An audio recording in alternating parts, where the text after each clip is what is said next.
Woohoo, Dr. Owl! My trip to the beach was amazing. I went snorkeling and saw fish that were bright blue, sparkly rainbow, and even some that were stripy like a zebra. They just swim around all day long. Oh, did they have tiny robot friends? Beat or underwater pizza shops? Zort. Haha, no, Ziggy. But it made me wonder, how do they stay underwater for so long? When I hold my breath, I have to come up for air really fast. How do fish breathe down there? Hoot hoot! That is a truly wonderful question, Ella. It's something that scientists and explorers have wondered for a very long time. I know. They have secret invisible snorkels. Or maybe they just don't need to breathe. My toaster doesn't breathe. Is a fish like a toaster? Bizzed. Ho ho! Not quite like a toaster, Ziggy, but it's a fantastic question, and it's the one we're going to explore today. Hoot hoot! Hello, curious minds. You're listening to STEM with Dr. Owl, where big questions turn into fun adventures. Hi, I'm Emma, always full of questions and ready to explore. Ziggy here. I know a zillion facts and 0 ways to share cookies. If you like our show, please share with a friend, a teacher, or your whole class. Or your neighbor's cat.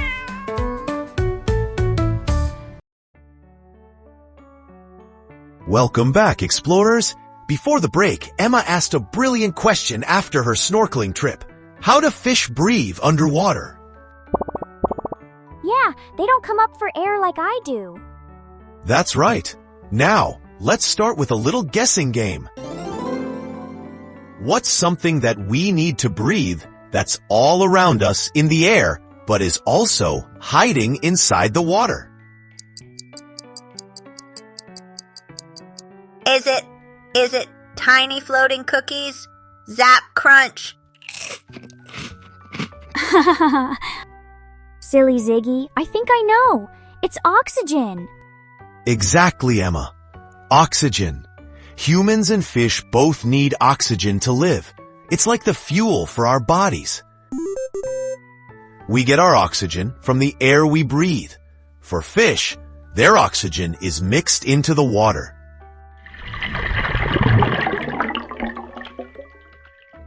Mixed in? But I can't see it. The water just looks wet. A perfect observation. Think of it like this. When your grown-up stirs sugar into a glass of water, the sugar seems to disappear, right? But you know it's still there because the water tastes sweet. Oxygen is like that. It's dissolved in the water, like invisible tiny bubbles. So the ocean is a giant fizzy drink for fish. Pop fizz. That is science-tastic. Ho ho! In a way, yes. But instead of a mouth and lungs like us, fish have something special to get that oxygen. They have gills. Can you say that with me? Gills. Gills. It sounds like my friend Gil. So, what do they do? Gills are like a fish's superpower for breathing underwater. They look like feathery red flaps on the sides of a fish's head. A fish breathes by taking a big gulp of water into its mouth. Then, it pushes that water over its gills. The gills act like superfine nets, catching all those tiny oxygen bubbles we talked about.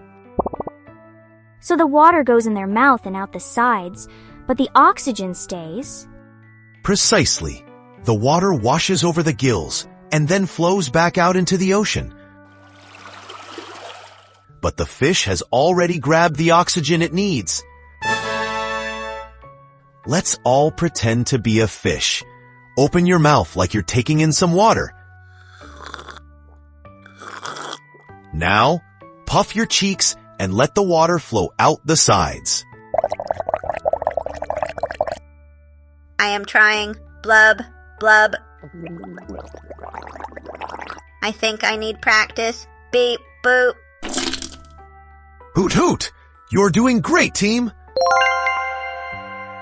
Now, I have a trivia question for all our explorers listening. True or false? Whales and dolphins are just very, very big fish that use gills to breathe. What do you think, Emma? They live in the water, so I think... True? They must have gills too, right? That's a great guess, but the answer is actually false. False? But how do they breathe? Whales and dolphins are mammals, just like us and puppy dogs. They have lungs, not gills. That's why you always see them swimming to the surface of the ocean to take a big breath of air through a blowhole on their back. Whoa, so they're holding their breath the whole time they're underwater? My circuits would blow a fuse. Zzz, crackle. That's exactly what they're doing. Now, here's a final question for you. If fish have supergills, why can't a fish breathe on land? I don't know. Why can't they just breathe the air with their gills? It's because gills are very soft and delicate, like wet feathers or cooked spaghetti. They need water flowing through them to stay open. When you take a fish out of water, its gills collapse and stick together. And when they're all stuck, they can't catch any oxygen from the air. So, they need water to keep their spaghetti feathers from getting floppy. That makes sense. My gears would get all rusty on land without my special oil. A perfect way to think about it, Ziggy. So today we learned that fish need oxygen just like us. They get it from the water using their amazing gills. And those gills are specially designed to work only in water. So that's how they can have underwater adventures all day long. Thanks, Dr. Owl. Now when I see a fish, I'll wave and say, "Have fun breathing with your gills." Hoot hoot! What a wonderful idea! Keep exploring, stay curious, and we'll see you next time.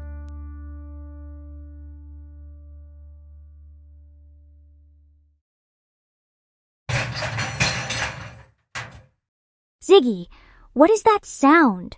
And why are you wearing a pasta strainer on your head? I am inventing. Behold, the Aqualung 3000. It's my prototype for land gills. I have attached wet noodles to this helmet. Now I can breathe underwater on land.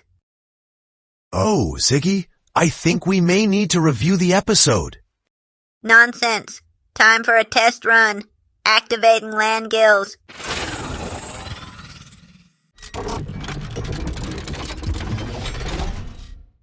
My calculations may require a slight adjustment.